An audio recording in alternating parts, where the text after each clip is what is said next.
Morning. Good morning, Reverend Dew, Mrs. Dew, all brothers and sisters.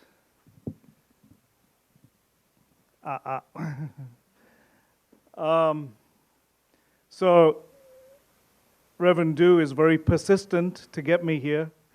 And I flew in this morning on Spirit Airlines. So I'm filled with the Spirit. So anything could happen.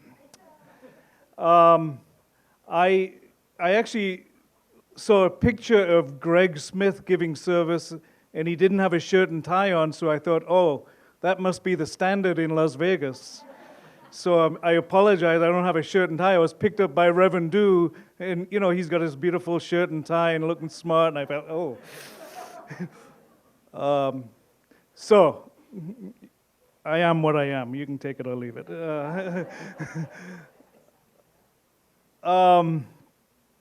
Last time I was here to speak was many years ago at Leonard Lane, when there was 5 families in Las Vegas. The 5 families. And I never got invited back, so I wondered what happened. So we'll see what happens today. Anyway, you're looking good this morning. You're looking really good. Turn to your neighbor and tell them you're looking good this morning. Tell your neighbor you're looking really good. Have you been losing weight or something? Did you do something to your hair? You're looking good this morning. Jesus said in the book of Luke, no man having put his hand to the plow and looking back is fit for the kingdom. Father's words, a wise person will place hope in the future. Can I remove this?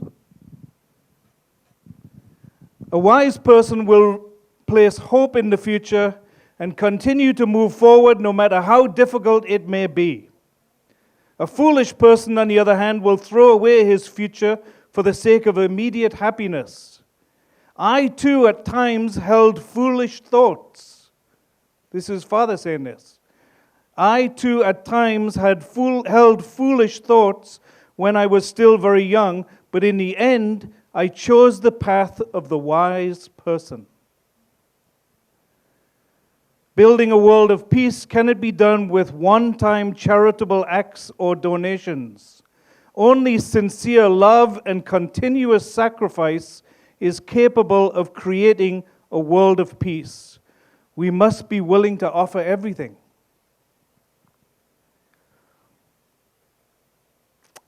I joined a movement. I didn't join a church. I didn't know it was a church when I joined. If I had have known, I might not have stuck around. I joined a movement that I thought was going to change the world. How about you? Yes. Do you still think that? Yes. We are in the kingdom building business, aren't we? Yes. Somebody's got to bring a shift into the world, a shift of thinking. Something's got to shift globally. And the person who brings that is the true parents. They bring that shift of consciousness. Most of the world hasn't caught onto it yet. But that's what I found when I met this movement. I felt hope, for the future, that something great was going to happen. And I felt like we are really in the kingdom building business. I was so excited in the beginning. I called my brother in England. I said, I met a group and we're going to build the kingdom. His question was, oh yeah, how are you going to do that? I said, I'll get back to you on that. I felt then, and I feel now, we are kingdom builders. I felt I joined a unified, revolutionary movement to change the world. A unified, revolutionary movement to change the world. I believe something I heard from Andy Compton one time. He said, we are a post-Christian church. We are not just another church on the block. We are the fulfillment of Christianity. How powerful is that?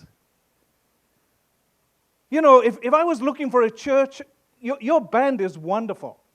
Debbie and Josh and the Smith brothers. They could be on American Idol or, you know, something, one of those programs. Wonderful. But, you know, if we compare ourselves to another church, we are better than many and not as good as others. But we don't compare to other churches because we are a post-Christian church who are building the kingdom. We are doing something that has never been done before. And yeah, there are many bumps along the road. You know, there's no manual of how to build the kingdom, right? There's no kingdom building for dummies book, right? We're pioneering something new. But from this movement, I got everything that's valuable to me. Everything that's valuable in my life, I got from this movement. I'll tell you what I got. I got a worldview that makes sense to me, that explains to me about God and humanity and history. I got a worldview that gives me power. I got a purpose for my life. I got direction and focus for my own life. I cannot imagine what life would have been like if I didn't have that purpose. I look at people and I wonder what wakes them up in the morning. What gets them going? When I go witnessing, I always ask this question to people. What makes life worth living for you? Ask that question to people. It gets to the deep heart of what makes them tick. What makes life worth living for you? When you find your purpose, that makes life worth living. So I got a worldview, I got purpose, I got my wife and children. You think I could have found a wife like I have by myself? Are you kidding me? And my children are much better than me. And I got a community of faithful believers, not only in the Bay Area, but worldwide. That's what I got from this movement. How blessed I am. How blessed are we? I got that from True Parents. I kind of think of leaving and going off and doing something else. I kind of think of betraying them. I got everything of value in my life from them. I am blessed, and because I'm blessed, I also feel like I have to do something.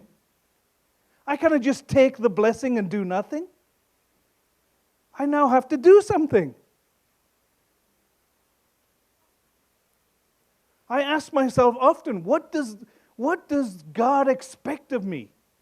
What does the world expect me to do? I should do something with my life. Something meaningful, purposeful. I learned about you know, when children come home from school, usually we ask them, what did you learn at school today? Don't ask that question.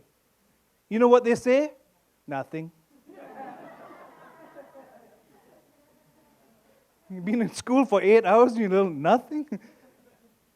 We have to ask our children, what problems are you going to solve in the world?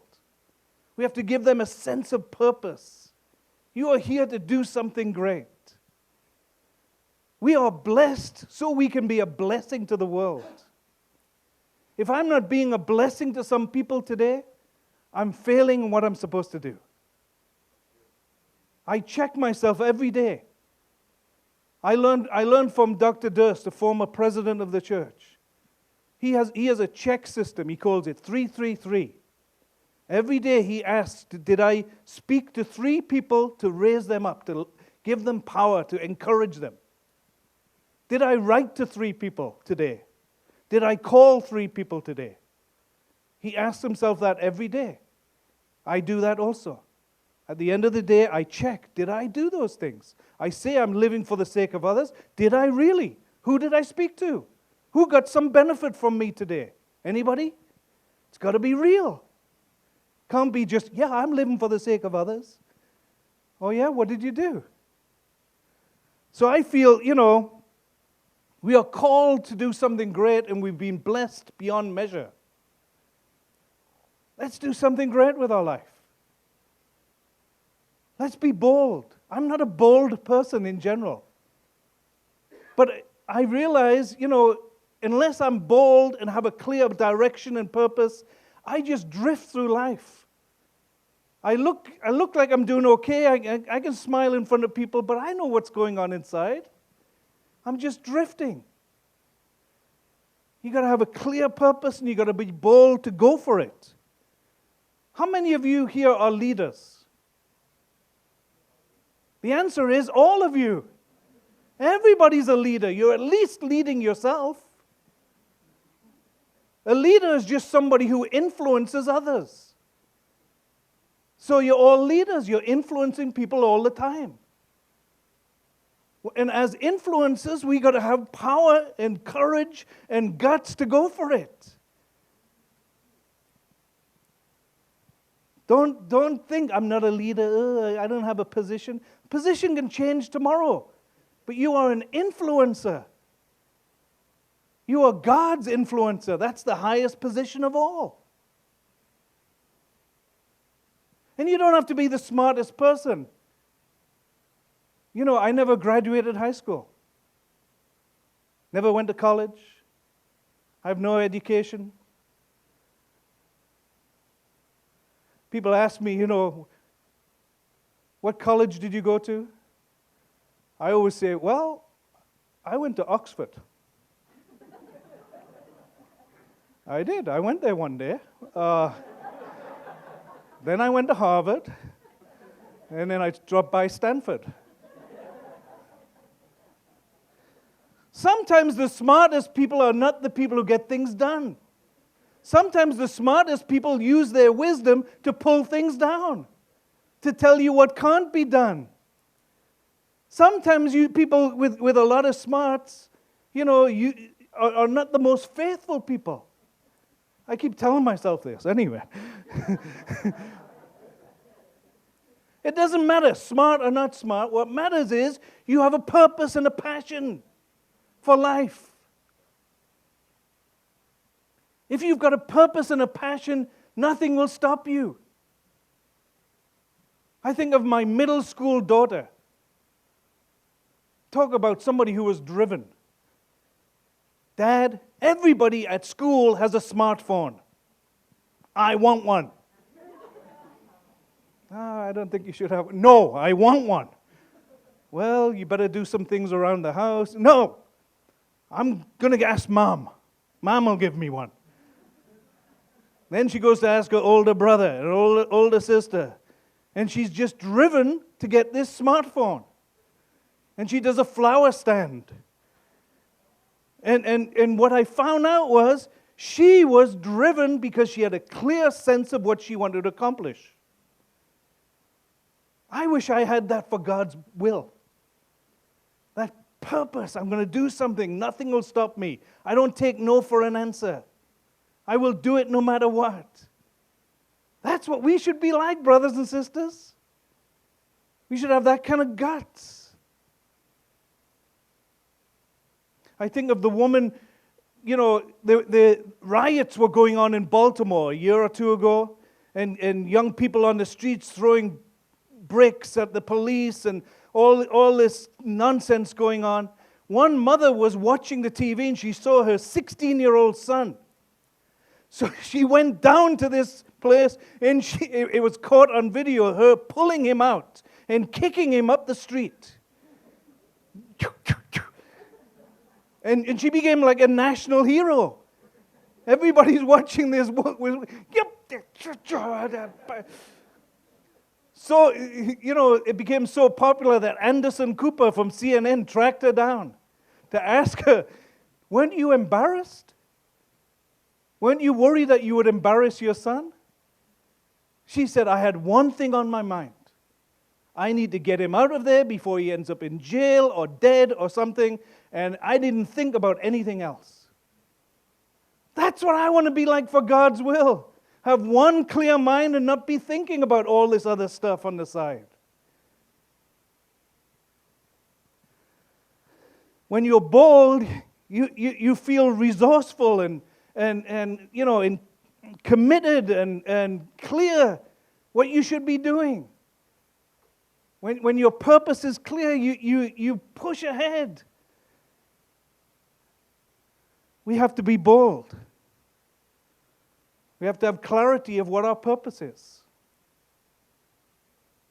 Of course, the purpose has to be centered upon God.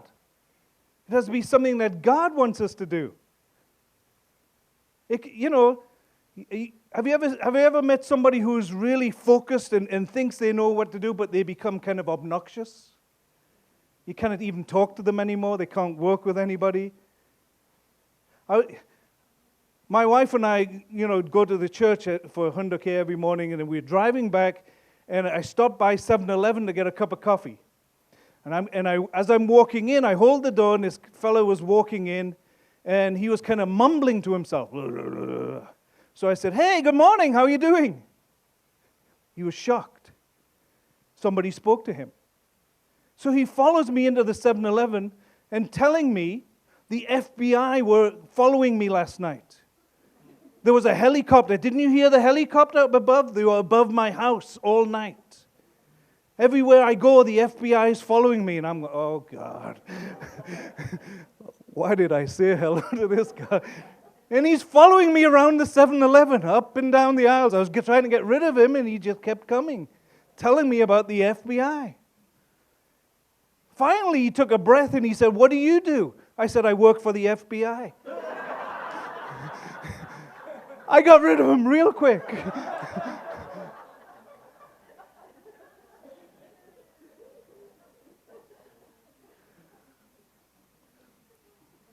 I've met people who think they're doing God's will who become like that. They become so focused, they cannot make relationships with people. We got to be so focused that we attract people to relate with us and work together with us. Who had the biggest purpose of them all? Our true parents. Did true parents repel people or attract them? Attracted them. People all over the world waiting for them. Wherever Father went, Father never had any peace. There's always us waiting for him. Because he had this incredible sense of purpose that we were attracted to. We wanted to be a part of this purpose. That's who we need to be like. We need to be clarifying what God wants us to do and then attracting others to do it with us.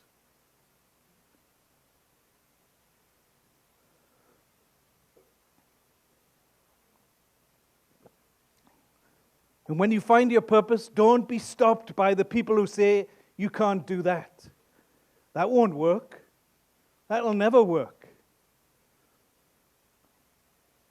There was a leader I met years ago who was doing great at witnessing, bringing lots of people, and somebody told me to tell them, I don't like the way you're doing it.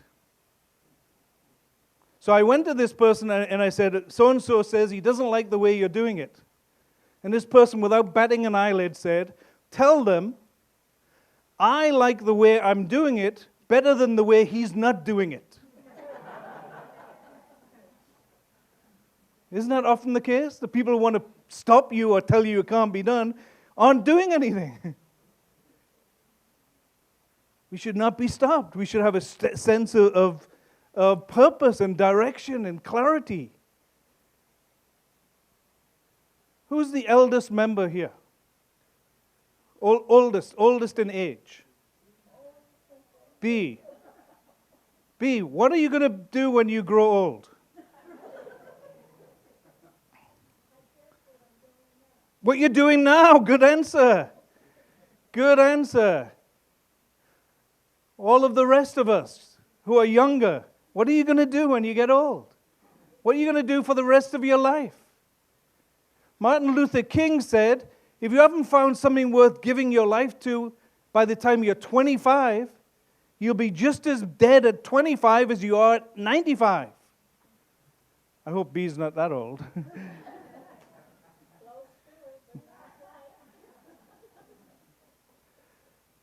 Don't sleepwalk through life.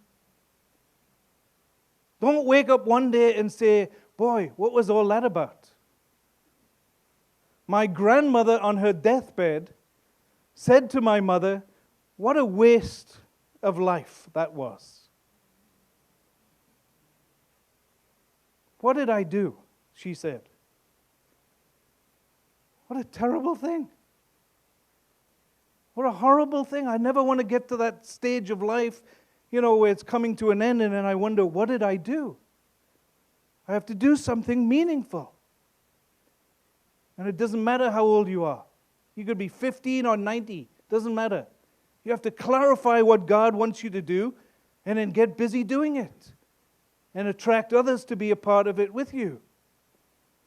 And how do you find out what God wants you to do? You have to pray to God and ask God, God, what is breaking your heart in this world? What is bothering you, God? What can I do? Mother Teresa said, let my heart be broken with the things that break the heart of God. Dr. Martin Luther King was living the good life in Boston. He was a teacher, a professor, and living well, but his heart was broken by what was happening in the South of America, and he gave up what he had and moved to fight the civil rights battle. Linda and Millard Fuller made a lot of money, but were totally unsatisfied, and they found out by praying that there were people without houses. So they started something called Habitat for Humanity. Heard of that? Yeah. Bob Pierce, he had $5 left and he prayed, God, what can I do? I got $5. And he got it in his mind that he had to find a child who was really in need. He gave his $5 to this child and he felt so much power from God. So he started something called World Vision, which feeds people all over the world. Because he got it. What did God want him to do? A man called Blake Makowski, he started a business called Tom's Shoes. And in this business, he decided he was going to make money, but he was also going to donate one pair of shoes for every pair of shoes somebody bought. So he donated one pair of shoes to people in third world countries who had no shoes, because he had gone on a trip to Argentina and seen lots of children with no shoes. He was moved deeply. I have to solve that, but I need money to do it. So he started this business, which recently sold for $625 million. We don't have to be in poverty. Some of you may have great ideas to make money.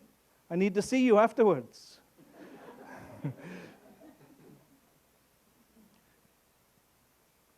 Newsweek magazine, 1976, 40 years ago. Front page article about Reverend Moon. They asked him, who do you think you are, the Messiah or something?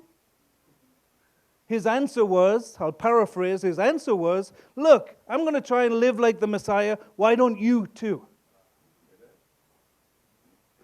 Anybody here heard that you're supposed to be a tribal Messiah? Oh, you've heard that? You've heard it once? Twice? A couple of times? Yeah. We heard it a lot, right? How many of you who are non-Korean speakers have heard that you should speak Korean? You should learn the Korean language. And? How are you doing? Still working on it. Poquito. That's about where we're at. Poquito Korean. How many of you who heard that you should learn the Korean language believe that it's in the realm of possibility for you to have learned Korean by now? So it's not that it's impossible. What's missing? Honestly speaking, the desire to do it is what's missing. All right? If we're honest, that's what's missing. When I first joined the church, I heard this, and I studied the Korean language, the Korean alphabet, and, that lasted about 3 months, and then I moved on to something else. That's how most of us are. Anybody here bought a Korean language book in your time, or gone to a course, or, started and stopped? Because we didn't come to it ourselves, we don't feel like we own it. Tribal messiahship. You heard it. Father's been speaking about this since the late 1980s. He's been telling us to be tribal messiahs. Means be like him on a smaller scale. We know that. But most of us don't even know what to do. Yeah, I'd like to do it, but it should be easy, shouldn't it?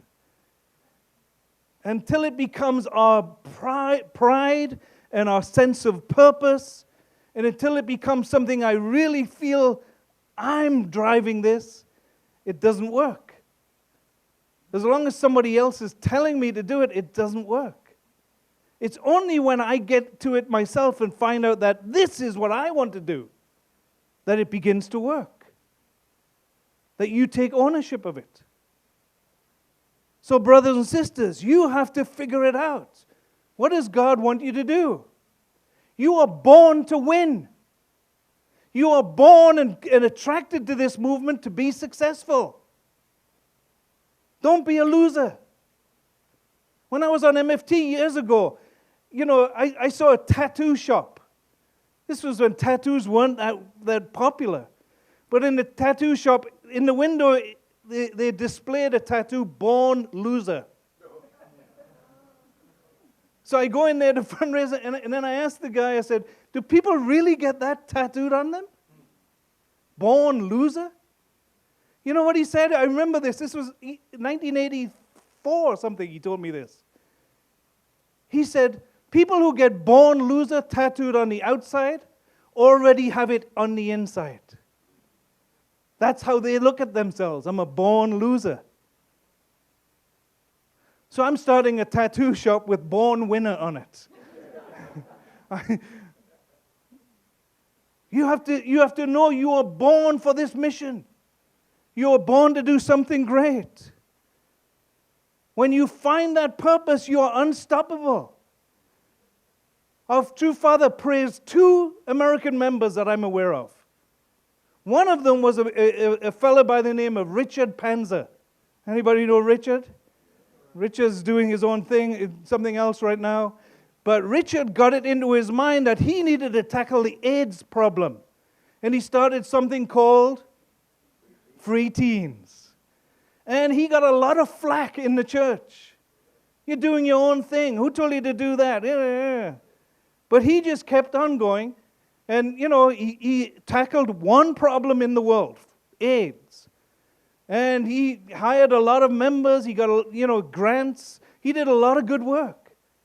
And Father said, I admire somebody like that, who figures out what they're supposed to do and then goes for it and does it. The other person that I heard Father praise was somebody called Lee Shapiro. Anybody know Lee Shapiro? Heard of him? I never met him.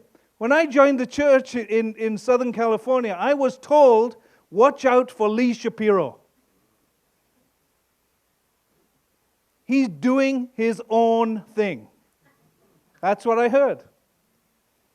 Be careful about him. Of course, as soon as I heard that, I want to meet him. Who's this guy? I want to do my own thing. Anyway. Lee Shapiro, made videos about communism in Nicaragua and Afghanistan. He ended up being killed in Afghanistan. And Father praised him for his dedication.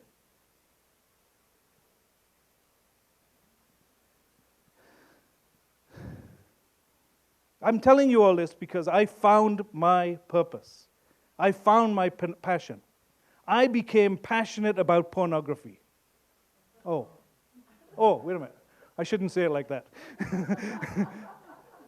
I became passionate about the issue of pornography.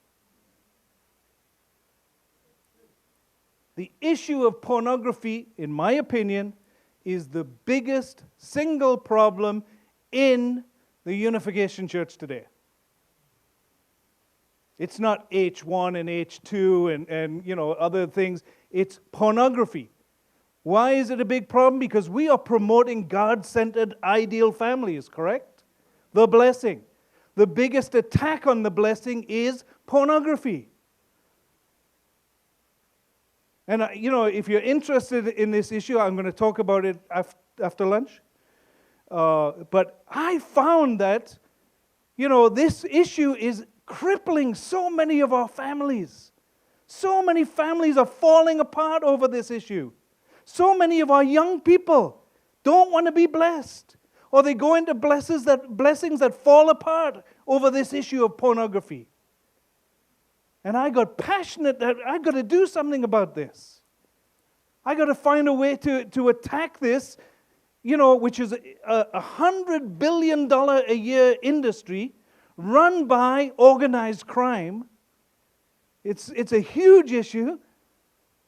And it started for me by meeting a few young second generations who were struggling their brains out with pornography problems. And I got so interested and passionate about how am I going to help them. I had no idea what to do. 12 years ago, a young guy comes to me and he says, I'm struggling with pornography. In my mind, pornography meant reading dirty books, magazines, Playboy or something. That's not what they're talking about. They're talking about internet pornography, which is available 24 hours a day for free. When I was a kid, a teenager, to watch pornography was a hard work. To find any magazine was hard work. And, you hid the magazine under the bed or hope your mother didn't find it. And all it was pictures of naked women. Playboy magazine has stopped selling their magazine with pictures of naked women because nobody buys it anymore. You know why? Because it's all available for free on my phone. Much worse than just naked women pictures. The issue of pornography has got me going. I found my purpose. I know what I'm going to do now. I'm going to promote the blessing, but I'm also going to fight against the thing that's stopping people from getting to the blessing. I'm going to fight against the thing that is destroying America's soul. The Roman Empire, we say it collapsed from the inside because of immorality problem. That's what's happening to America today. It's collapsing on the inside. There's no force in the world that can invade America. I'm not worried about ISIS coming to America. I'm worried about the collapse within America. And it's very, very serious. And I urge you, if you have time, to come to my meeting about this. You need to know it and educate yourself, so you can protect your own family at least. But once you get passionate about something, you become unstoppable. There are people telling me, don't deal with this issue. This isn't for us. No, it is for us. It may not be for everybody, but it's for me. I'm going to deal with this issue. I've got tons of young people who I'm trying to help overcome this addiction right now. Brothers and sisters, you got to find what God wants you to do. What God asks you to take on. Don't take on the whole world. Find one passionate issue that you can give your life to. And it doesn't matter how old you are. It doesn't matter how much money you don't have. It doesn't matter what your schedule is. You can do something. If you are as passionate as my middle school daughter, you can do anything. I'm telling you. But you know what it all takes? It takes, first of all, that you have a living relationship with God. That you and I really get serious about making my daily relationship with God. Without that, we have no power. Without that, we're just playing games. We're pretending to be religious people. But you and I need to make our own connection to God, so that God is living inside of me. So that everywhere I go, I influence people according to what God wants to do, not according to what I want to do. When God is alive, life is exciting. I was telling Reverend Du this morning, I met Johan Lee. Everybody know Johan Lee? Johan Lee is the first man who joined the church when Father went down to Busan. He's like the elder of elders of the church. He's 100 years old. And he said, at church, you should not just do things the same old way. What you should be doing is getting up one by one and testifying how God worked this week. How did I meet God this week? Not 1974, back in 74, I was on MFT and blah, blah, blah, No. Many of our kids, our young people feel like God retired in the 70s. Because they've never heard of God since. God should be working today. Look, brothers and sisters, we have to promote the unification culture, not the unification church. We are the unification culture. When I joined this movement, I joined a culture. I didn't join a church. When people get exposed to our culture, they get excited. When we act just like a regular church, I'm telling you, we're not that good at it. I'm the pastor, and we're not that good at it, really. When we act like we really are the unification movement, people are touched. I'll give you an example right now. Camp Mazumdar. I joined the church in Camp Mazumdar in California. Everybody been there? It's up in the San Bernardino Mountains. It's got this big, beautiful temple. And, when I joined, there had been a German leader there who put up barbed wire fences and a big sign, "Keep out." And he had 2 German brothers with German Shepherd dogs. And one of the neighbors up there showed me an article in the local newspaper which said, there is a Nazi training camp over there. That's the impression people had because we were trying to keep people out back then. Until recently, one brother, Juan Morales, went to Camp Mazumdar to take care of his health. That's why he went there. He had bad health and there was a place he could live for free. And he went there to this camp where all of the neighbors on the mountainside really despise us because we were so strange in keeping them away. But this brother, Juan, is getting his health back, and he starts going around and meeting people. And they told him, you guys are strange. You got that temple, but we can't go there. And he said, come on over. I'm putting on an open house. And he invited the local people. I think like 10 came at first, can we come? You have some machine for brainwashing in here? Or, we heard. But these people came over and he just gave them a nice time and they loved it. And then the next open house, there was 30 people, and the next one, 100 people.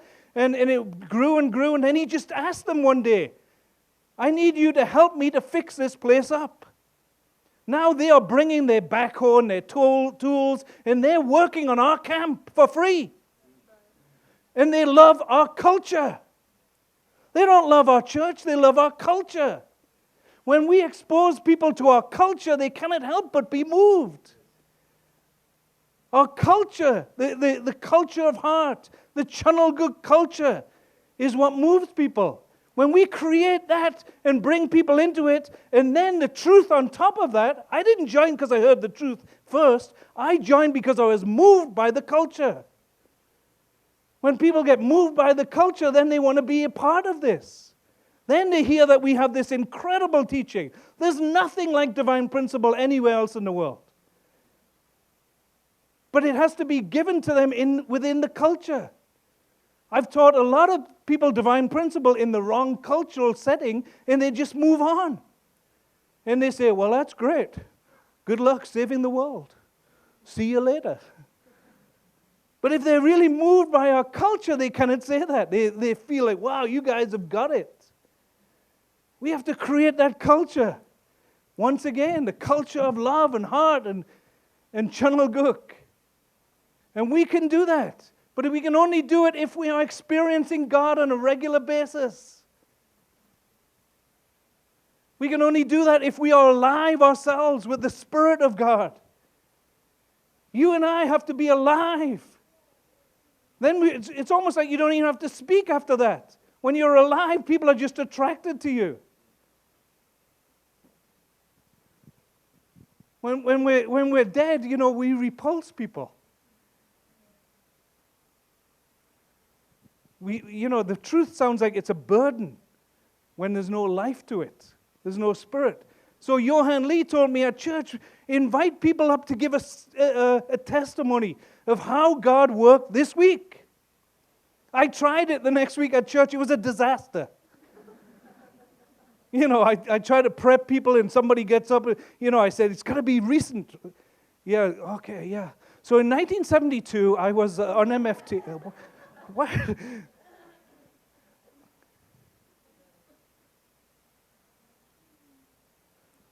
We need prayer and study. We need to love each other. We need to invite God into our midst. When we do that and there's life and there's spirit, people will come to us, attracted to us. I didn't join in San Francisco or Oakland Church, but I heard that people were attracted there without even knowing why they're coming. Because they had that culture at one time. Maybe you've experienced that. Our kids grow up and the only experience they have, my kids, was going to One Heart Camp. Once a year they went to One Heart Camp. They talked about it all year long, waiting to go to camp. Because camp was that culture experience. They talked all year long about how not to go to church, but how we can go to camp. I worry for many of our kids because they haven't got enough of that experience of the culture. And then they move on, they drift away. Because they don't experience that God is working here. If God is working, that's the testimony. When you and I get clear in our purpose and we are dedicated and bold in our adventures, then God will come to us. We don't have to figure it all out. God will work with us and through us.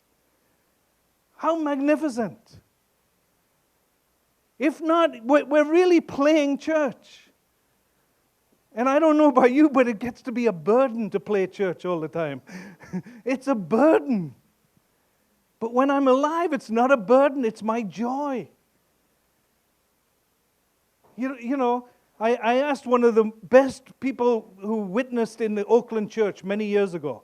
His name was John Biermans, who brought a lot of people.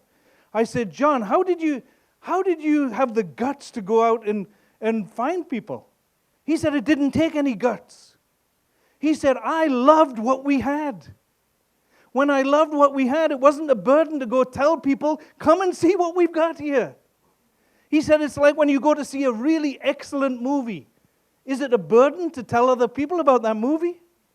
No, you want to tell others so they can experience it. He said it was like that for him witnessing. He was excited about life, so he wanted to share it with people. He didn't go witnessing. He went out to people to bring to this culture. That's what we got to be like. This place is too small. You should be packed out, right? Don't worry, I tell my own church the same thing.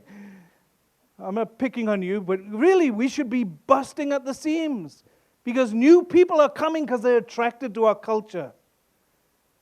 When you become alive, you cannot stop people from coming. Isn't that right? So,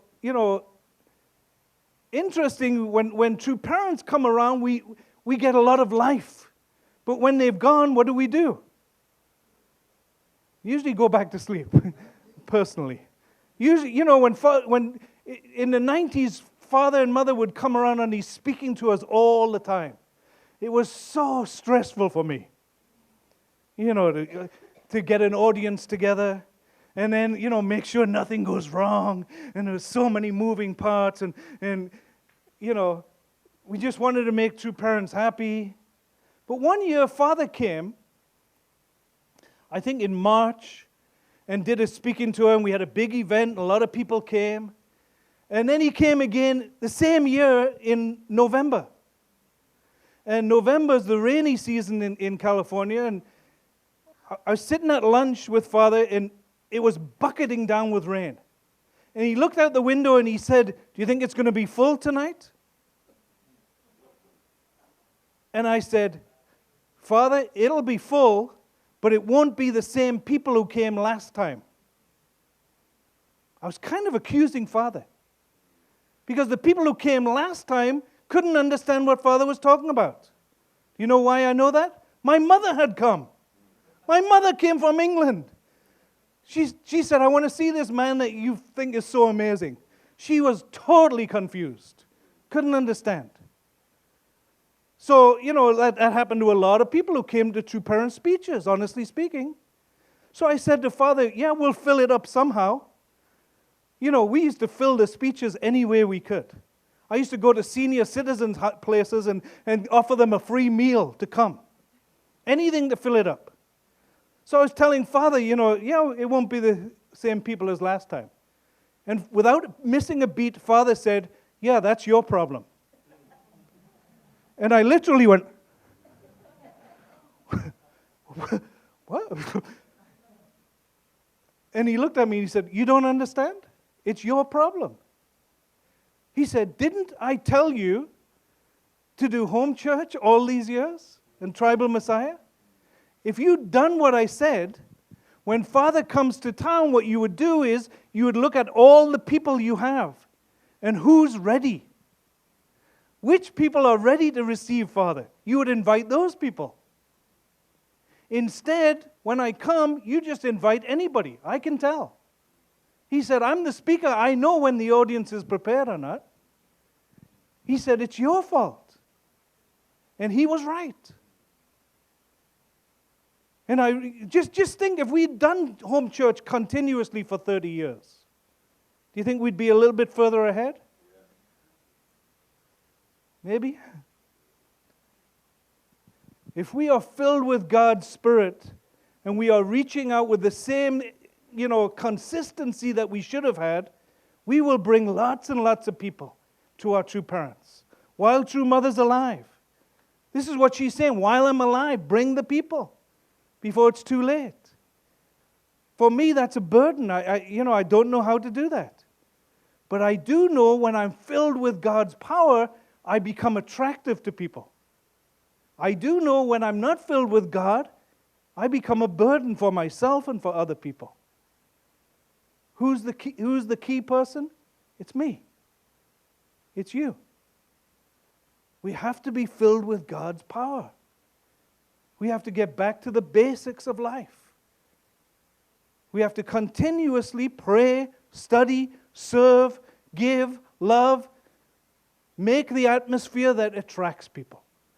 The atmosphere that I joined in was very much like that. And I think it can be again. I think that's the atmosphere that Las Vegas can create. And we can really make a big difference in this city, in this nation, and really welcome True Parents with lots and lots of newly blessed people. Don't you want to do that? Let's do it together. How'd you? Prayer.